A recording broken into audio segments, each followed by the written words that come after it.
কেন্দ্রীয় স্বরাষ্ট্রমন্ত্রী তিনি যখন এ রাজ্যে আসেন তখন তার জন্য লাল কার্পেট থাকে, আর দিল্লিতে যখন মমতা বন্দ্যোপাধ্যায় এসেছেন তখন তার জন্য কালো কার্পেট। এই কি ধরনের ব্যবহার, এই অভিযোগ করছেন মমতা বন্দ্যোপাধ্যায়। দিল্লি পুলিশকে তিনি অনুরোধ করছেন যেন এই ধরনের অ্যাট্রোসিটি ঘটানো না হয় এবং বঙ্গভবনের বাইরে এই নজরদারি ভিতরে যারা রয়েছেন তাদের আতঙ্কিত করতে পারে।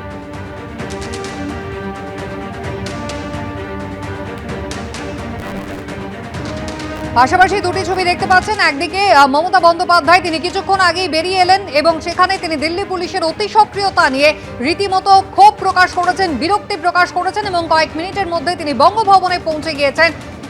সেখানে গিয়ে তিনি দিল্লি পুলিশকে অনুরোধ জানালেন। কথা বলবো, আশাবুল হোসেন রয়েছেন আমাদের সঙ্গে। আশাবুল, মমতা বন্দ্যোপাধ্যায় এখন কোথায় রয়েছেন? দেখো, কিছুক্ষণের মধ্যে বঙ্গভবনে তিনি পৌঁছে যাবেন। এই মুহূর্তে রাস্তায় রয়েছেন এবং যেটা মমতা বন্দ্যোপাধ্যায়ের মূল যে ক্ষোভ, যে আজকে সকাল থেকে দিল্লি পুলিশ কার্যত বঙ্গভবনকে একেবারে পুলিশ ঘিরে ফেলে। সেখানে 30 জনের মতো আমাদের রাজ্য থেকে আসা এমন কিছু সাধারণ মানুষ রয়েছেন যাদের পরিবারের লোকজন এসআইআর কারণে কেউ মারা গেছেন, কেউ আত্মহত্যা করেছেন, এমন পরিবারের লোকজন তারা এসছেন। সেখানেই আজকে দিল্লি পুলিশ কার্যত চতুর্দিক থেকে বলা যায় একটা ব্যারিকেড করে রাখে। তার একটা আশঙ্কা যে যদি কোনো রকম বিক্ষোভ হয়, কিন্তু মমতা বন্দ্যোপাধ্যায় জানিয়েছেন যে এরকম কোনো বিক্ষোভের কোনো বিষয় নেই। তার আগামীকাল 3টের সময় একটি প্রেস কনফারেন্স করা হবে দিল্লিতে সমস্ত সাংবাদিকদের সামনে, এবং তাদের পরিবারের লোকজন যে এসআইআর নিয়ে তারা তাদের বক্তব্য জানাবেন এবং দিল্লিতে এসে তারা তাদের বক্তব্য জানাবেন, এটাই তাদের উদ্দেশ্য। এবং তারা গণতান্ত্রিক রীতিনীতি মেনেই যা কিছু করবেন। কিন্তু যেভাবে বঙ্গভবনকে ঘিরে রাখা হয়েছে, একটা আতঙ্কিত করার চেষ্টা হচ্ছে। এমনিতেই এই সমস্ত পরিবারের লোকজন তারা তাদের পরিজনকে হারিয়ে তারা এমনি প্রচণ্ড তারা মানসিকভাবে বিপর্যয়ের মধ্যে রয়েছেন। তারপরে কেন বঙ্গভবনকে ঘিরে রাখা হবে? সেখানে একটা সাধারণের জায়গা, সেখানে সাধারণ বিশেষ করে পশ্চিমবাংলায় যারা আসেন তারা আসেন থাকেন, সাধারণ মানুষের জায়গা। সেখানে এরকম ঘিরে ফেলার তো কোনো কারণ নেই। এটা একটা ভয়ের পরিবেশ তৈরি করা হচ্ছে ইচ্ছাকৃতভাবে। এবং অমিত শাহ যখন কলকাতায় যান তখন তাকে রেড কার্পেট জানানো হয়, কিন্তু এখানে বাঙালিরা কেউ এলে তাদের ব্ল্যাক কার্পেট। মানে এটা সম্পূর্ণ পশ্চিমবাংলার প্রতি অত্যন্ত বিমাতৃসুলভ একটা আচরণ। এবং অন্য যদি এইরকমই চলতে থাকে তাহলে কিভাবে গণতান্ত্রিকভাবে তার মোকাবিলা করতে হয় তারা তা জানেন। এবং ফলে এই মুহূর্তে তিনি যাচ্ছেন যাতে যারা আছেন তারা আতঙ্কিত না হয়ে পড়েন, তাদের আশ্বস্ত করতেই যাচ্ছেন মমতা বন্দ্যোপাধ্যায় এবং অভিষেক বন্দ্যোপাধ্যায়। আশাবুল, ধন্যবাদ। দিল্লিতে বঙ্গভবনের বাইরে নজিরবিহীন পুলিশি নিরাপত্তা, কড়া সমালোচনা করলেন মমতা বন্দ্যোপাধ্যায়। বঙ্গভবনে তল্লাশি করছে দিল্লি পুলিশ, সেটা ওরা করতে পারে না। বঙ্গভবন ঘিরে রেখেছে পুলিশ, অভিযোগ করেছেন মমতা বন্দ্যোপাধ্যায়। দিল্লি পুলিশের বিরুদ্ধে অতি সক্রিয়তার অভিযোগে সরব হয়েছেন মুখ্যমন্ত্রী। অমিত শাহ যখন পশ্চিমবঙ্গে আসেন তখন রেড কার্পেট, আর আমাদের বেলায় ব্ল্যাক কার্পেট। কেউ যদি না লড়ে তাহলেও তিনি গণতান্ত্রিক উপায়ে লড়বেন, মানুষের জন্য লড়বেন, হুঙ্কার দিয়েছেন মুখ্যমন্ত্রী। পরিস্থিতি দেখতে অভিষেক বন্দ্যোপাধ্যায়কে নিয়ে বঙ্গভবনে মমতা বন্দ্যোপাধ্যায়।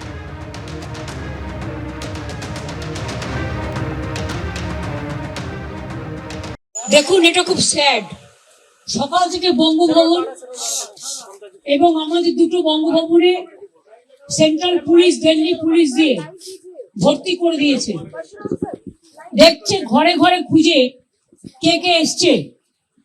এটা ওরা করতে পারে না। They don't have any right to search room to room in Bongo Bhavan. This is our Bhavan. And you will appreciate 150 people died because of SIR. And their family members, out of that, few family members came to raise their voice. And there are some people who are alive. But SIR case, Election Commission declared them dead. They have died. On protest of that, they came to raise their voice. If they are permittable, we will appeal. Then they can go, they can meet some people. There are some institution, judiciary, election commission, where we can raise our voice. And if they challenge like this, then they do not know we are danger than anybody else, because we born and brought up from the struggle. I will request the Home Minister not to behave like this. When you come to Bengal, we give you the red carpet. And when you came in Delhi, you give us a black carpet. We'll show you the black result. Please restrain yourself from the atrocities, from the torture of the Bengal people who have lost their lives, their family members against their family members. Don't show us the muscle. If nobody fight in this country, I will fight, our party will fight.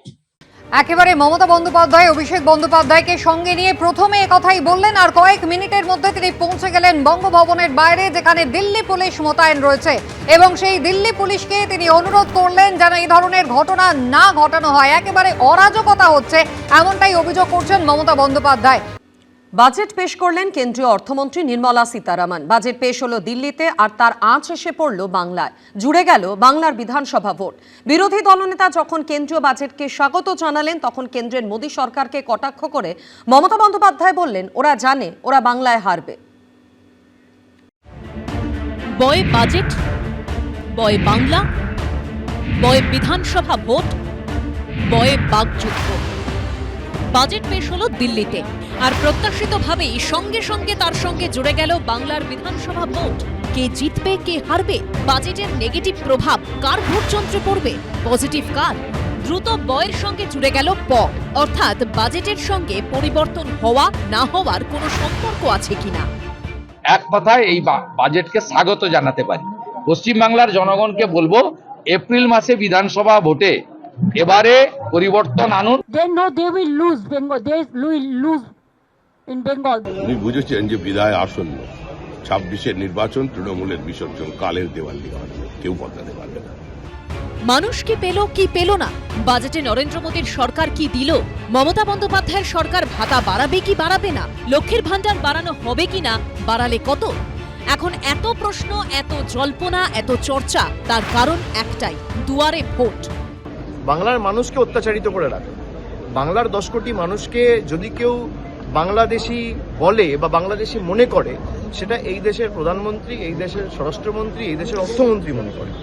তারা বাংলার জন্য কোনো রকম কোনো বরাদ্দ বা কোনো রকম কোনো প্রতিকার বা আর্থিক প্যাকেজ বা সমাধান কিছুই আনেনি এ বাজেটে। আমরা জানি তৃণমূলের ছানির অপারেশনটা জরুরি, কিন্তু কানেও যে সমস্যা এটা আগে বুঝে উঠতে পারি।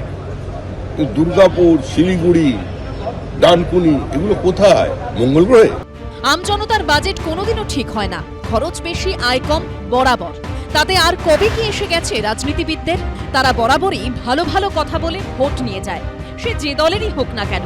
তাদের নিজেদের ভোটের বাজেট ঠিক থাকলেই হলো। আশা করেছিলাম অন্তত 4-5 বার বাংলার নামটা শুনবো বা বিটা শুনবো, সেটাও শুনতে পারিনি। সুতরাং ইলেকশন সামনে, তাতেও একটুও কিছু দিল না। বাংলাকে বঞ্চিত করতেই থাকছে, আগামী দিনে করবে। এই বাজেট তো পশ্চিমবঙ্গকে আরো বিকশিত করার বাজেট, কিন্তু এটা হবে না।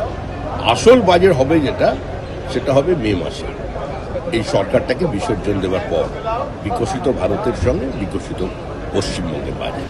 সব দলই দাবি করে তারা মানুষের বাজেট করে কিংবা ক্ষমতায় এলে করবে। তা করলে অবশ্য এতদিনে জনসাধারণের বাজেট ঠিক হয়ে যেত। এবিপি আনন্দ। এবিপি আনন্দ, এগিয়ে থাকে, এগিয়ে রাখে।